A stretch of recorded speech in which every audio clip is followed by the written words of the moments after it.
So because we have the illusion of choice, and what was different than what my grandfathers were offered is people think that there's always something better. So they have no ability to dictate anything because they think their next person is around the corner. That's another trend I was seeing. I do these react videos and I get exhausted.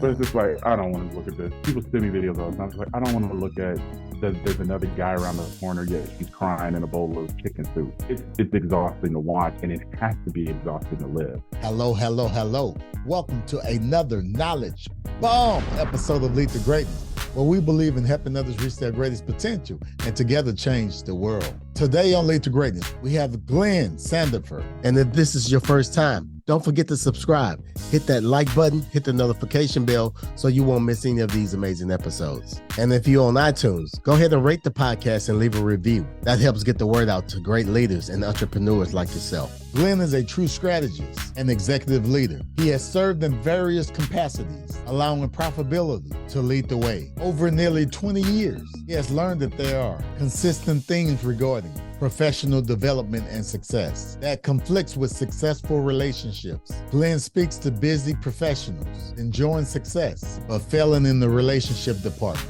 Glenn uses his experiences to help professionals navigate their relationships and how to overcome them. Please help me welcome Glenn with how to get great dating outcomes.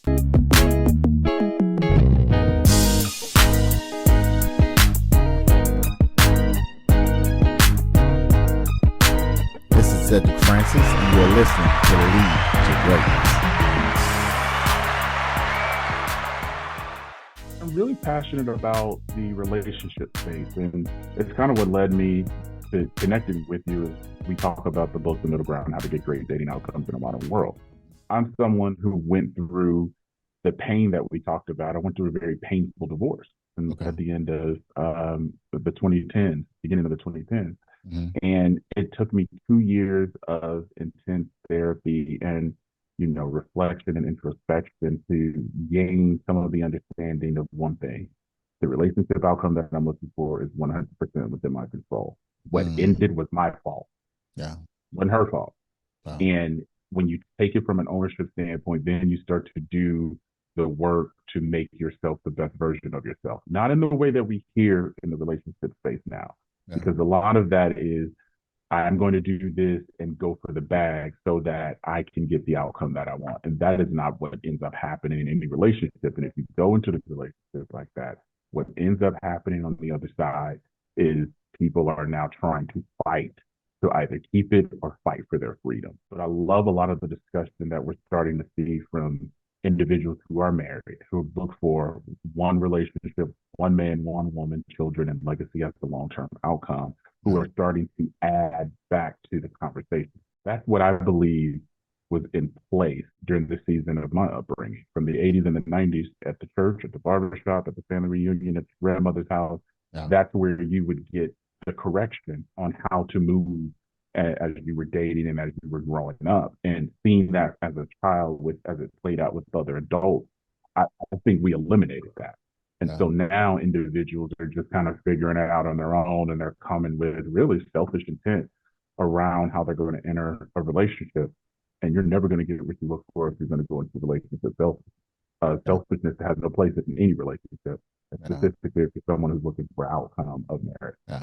What are some of the things, because you mentioned this, some of the things that's going on right now? I mean, you go on TikTok, their view on relationships is just really, it's a road leading to chaos. So you have, young people, this is what they're hearing because these are the platforms that they are currently on. What would you say to that individual that maybe some myth that they're hearing?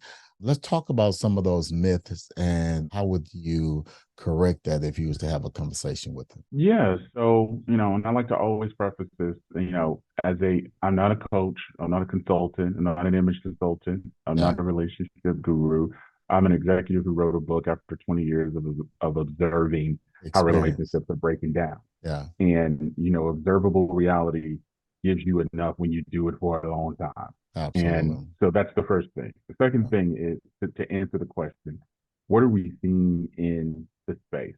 Right now, what we see in the space is we are now in an attention economy. Attention.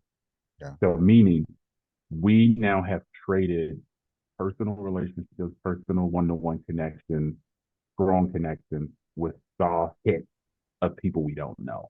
Mm. So anyone who's on social media is looking to trend, and they're typically looking to trend. And some of the things that we see in the relationship space is, what is the most triggering thing that I could say that will get me the most views and get me going on TikTok and get me going on Instagram? Like Instagram's a week later. Yeah. And I think what we're seeing right now is the two dynamics of red pill and blue pill that is really hurting any dialogue and discussion for relationships.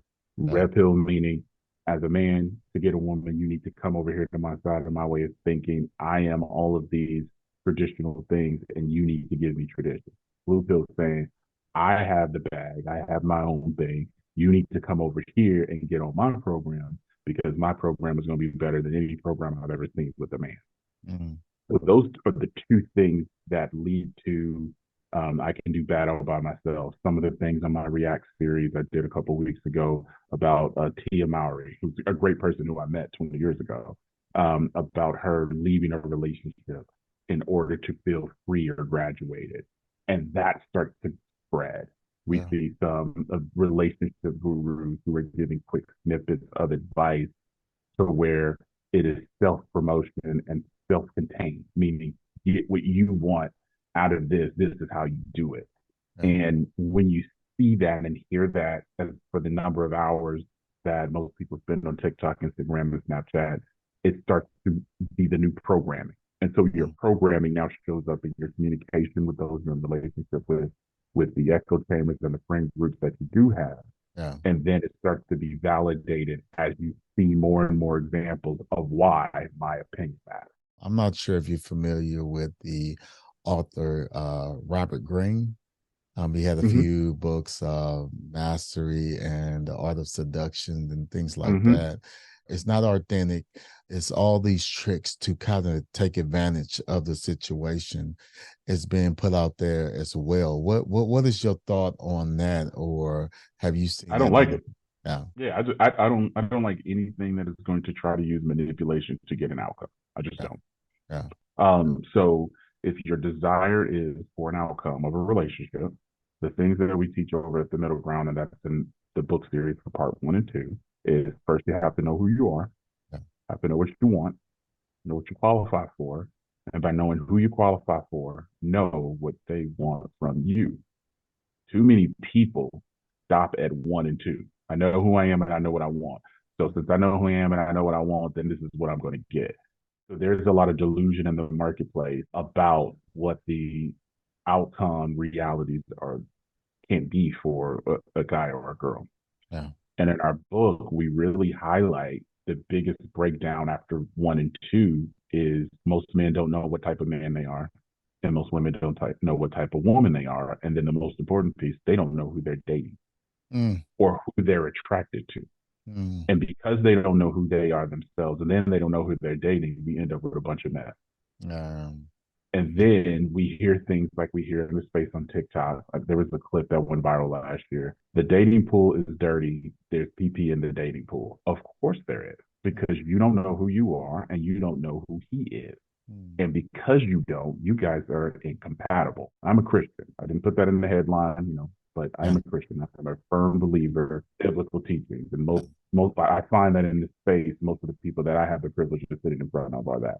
yeah, So if someone's not that and they don't believe with my sentence that I open with, I welcome them to buy a book. I welcome them to download a video. right, But we're going to move on from that because this content is for you. But what I will say is one of the things that we talk about in the church and out of the word of God as a believer is being unequally yoked with unbelievers are some are. yeah, Unequally yoked. I did a video on it this summer and it's just happening.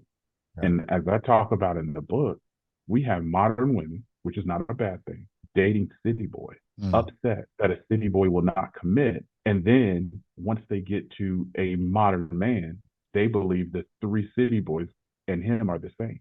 mm, He's not the same person. He yeah, doesn't have the same motivation. He doesn't have the same desired outcome. And so we have a modern woman who has had 3 strings of city boys and then a male. And then by the time she gets to a traditional man, it's confusing. She's Yeah. confused. What's Yeah. going on?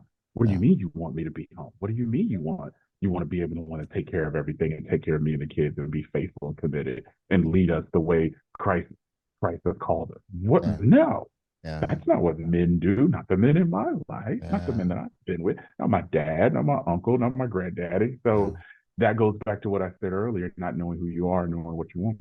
Yeah. Let's talk about that, because here's the thing, especially when you're dealing with relationships. Some people, you know, you want something. I want it to rain, but I don't want to get wet. Or Mm. you desire that certain thing because, you know, maybe rap videos or TV, you know, the ratchetness and all these things, but it comes with a price and it comes with a cause and effect. That's why you calling all men dogs. That's why you calling all women B's and H's, because of the simple fact of you're gravitating towards something that you're not even interested in. Just want you to kind of touch on that a little bit more, because I think a lot of times we're blinded by that. We're blinded by that cause and effect aspect Hmm. of our relationships. Well, let's talk about the cause and effect. In part one of the book, in chapter one, we talk about how we got here. Mm, And what I said is, I used the example of my two grandfathers, both from Mississippi, different counties, went to World War II. Now, for the younger generation that's watching this video, the fact that men returned from that brutal war is a miracle yeah, because it was a bloody war. They came back, relocated to Northwest Indiana, bought homes after getting married. Were married to the same woman until they died. yeah. And they went back and got the woman from their home county from a good family, and Mm, then transported those women to the same neighborhood, lived on the same street at different ends. That's how my parents met. yeah, Now, we went from a local economy from dating options, meaning my parents met on the same street, they were in the local neighborhood. Then we went to city, meaning it would be high school, rival high school, crosstown high school, etc. yeah. Then they went to state, where it was now people were, instead of just graduating high school, going to college.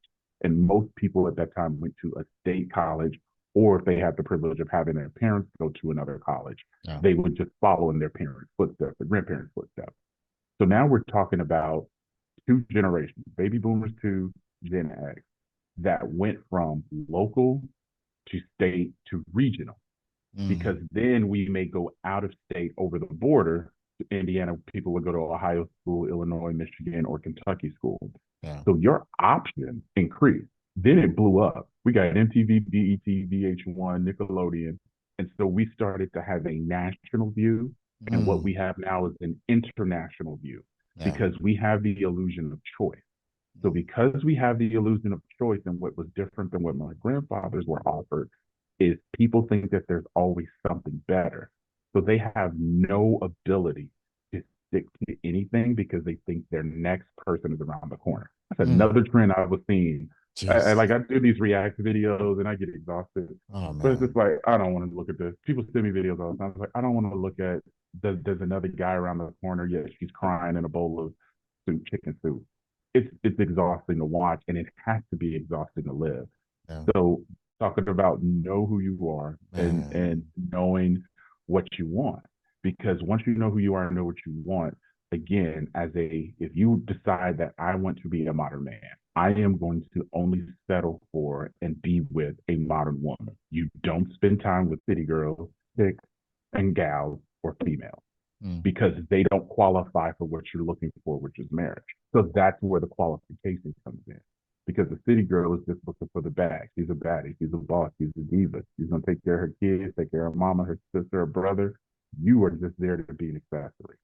So man. why are you, as a modern man, trying to have something work with the city girl when you have this long-term legacy that you're trying to build over a 40-year? But she's incapable of thinking like that. She's Man. thinking like, this year, I want to make 200. Next year, I want to go to 300. Next year, I want to do 1 million with my business. Yeah. And that is okay. We're just saying, don't be a city girl trying to be with a modern man, and don't be a modern man trying to be with a city girl, because the city needs to be for the city.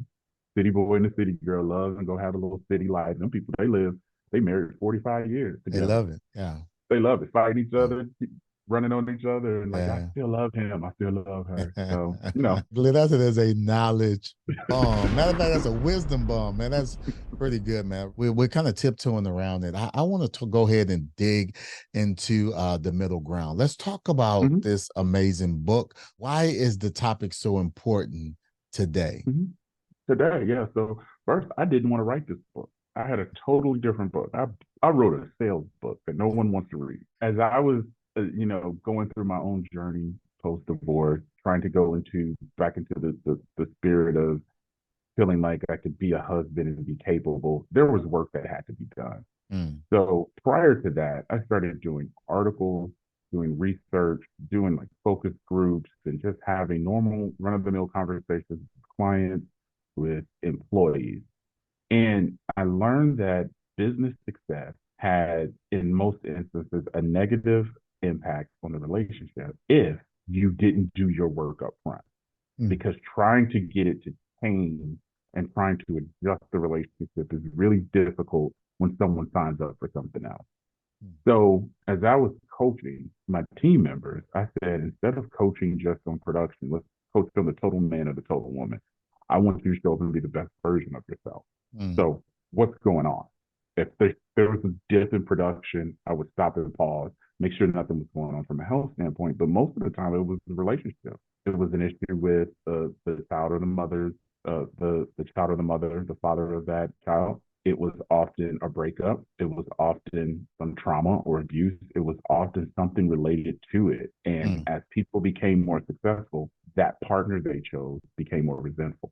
mm, So I went through the process, went through my own pain. And then when I came out from it, one of the things that was challenged was write a book. I wrote a completely different book. So what really inspired it with all of that background was yeah, as I met my now wife of 6 years, I had to court her different because I identified she was not like anyone else. She is a modern woman, and that was not going to change. Now I have a yeah, theory behind that, but she was a modern woman. So as a modern woman and approaching a modern woman, there are things that you just have to understand that are a part of the package.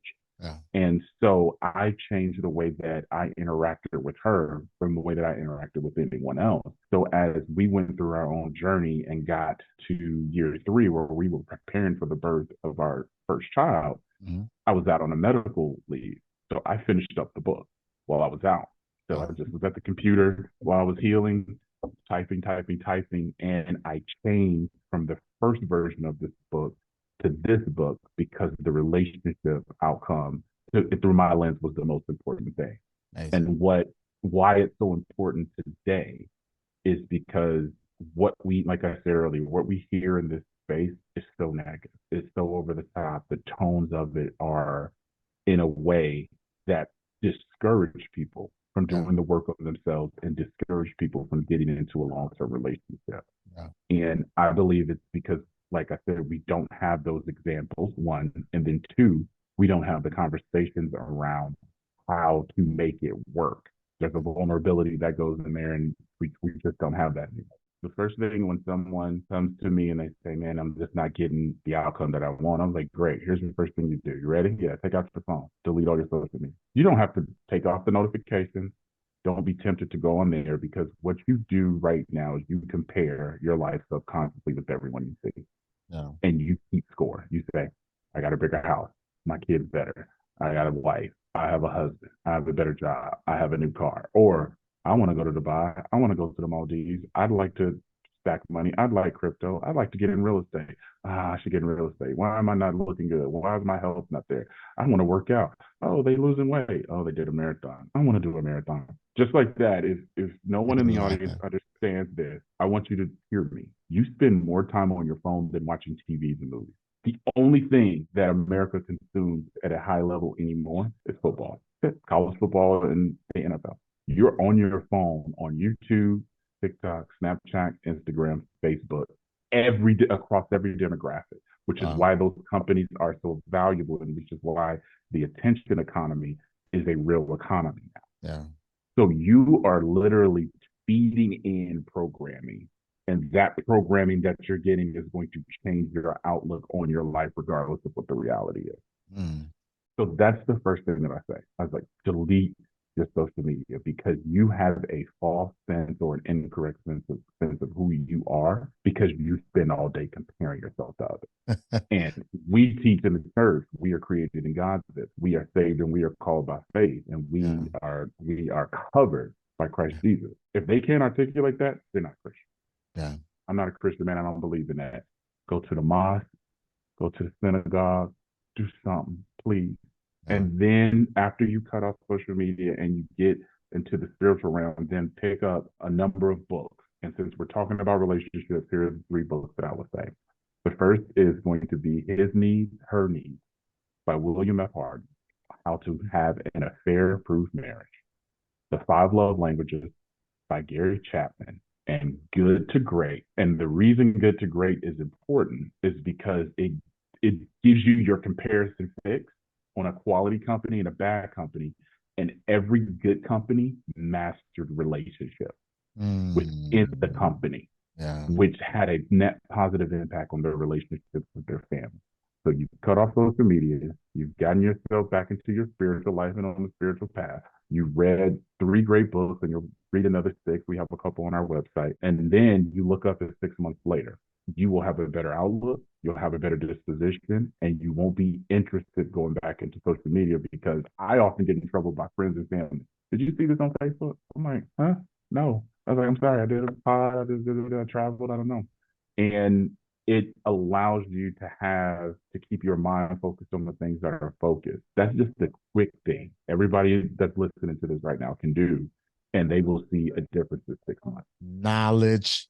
Oh, man, this is good. This is good. And you are absolutely correct. I'm the same way, man. I get on social media to post podcasts and things like that. And some people say, oh, people want to know what's going on in your life. But it's like, I don't know. I just, one thing is, it's hard for me, even being a content creator, man. That's one of the most difficult things with me.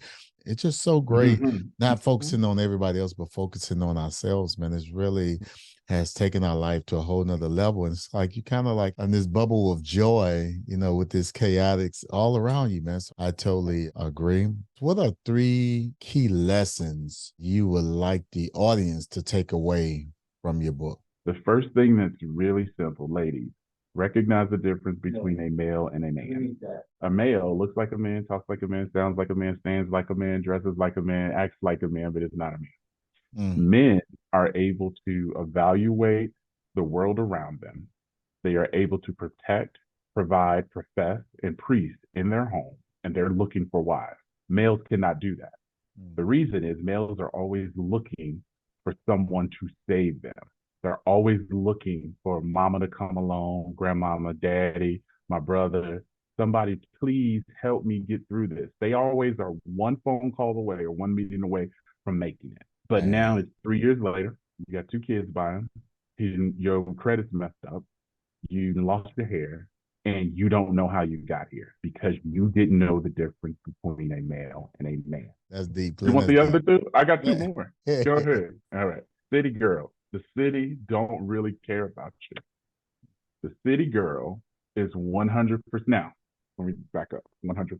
We're not talking about the city girl artist. We're talking about the city girl culture that has been glamorized really since 2018 up until today of this recording. And that culture is what you spoke about, the ratchetness and glorifying uncouth behavior. Yeah. There was never a time, the two grandmothers that I saw, that I had, that I love to death, they would never be twerking. They would never be out here with vulgar language. They would never be out here drunk. That is what the city girl culture does. And all it does is destroy our young women.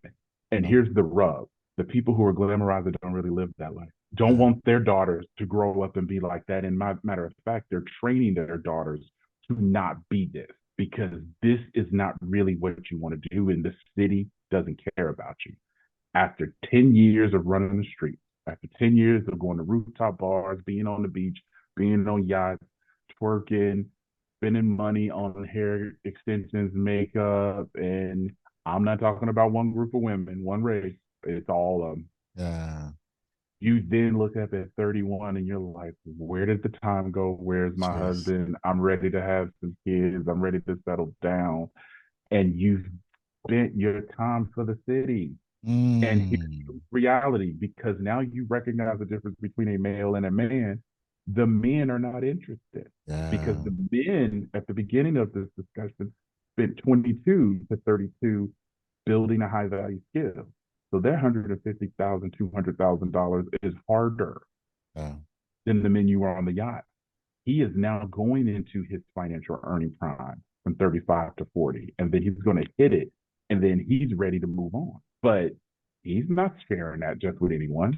You probably dissed him because Mm. you were in the city. Stop doing that. And then I guess the final one, if we're going to, the three takeaways of the book is by not knowing who you qualify for, you waste time. Mm. Mm.